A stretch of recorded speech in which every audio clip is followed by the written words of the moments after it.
Hello, I'm Mark Horton and I'm the Professor of Archaeology at the University of Bristol,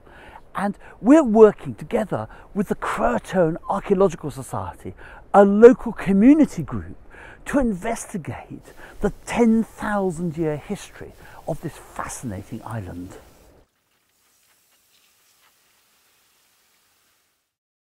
People first came here to the Outer Banks probably at the end of the last ice age,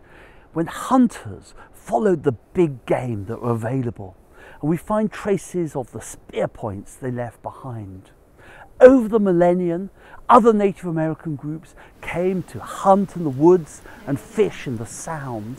But perhaps the most famous moment in the history of Hatteras Island was when the survivors of the lost colony, those are the Elizabethans, the first English that came to North America, probably found refuge here in those Native American communities.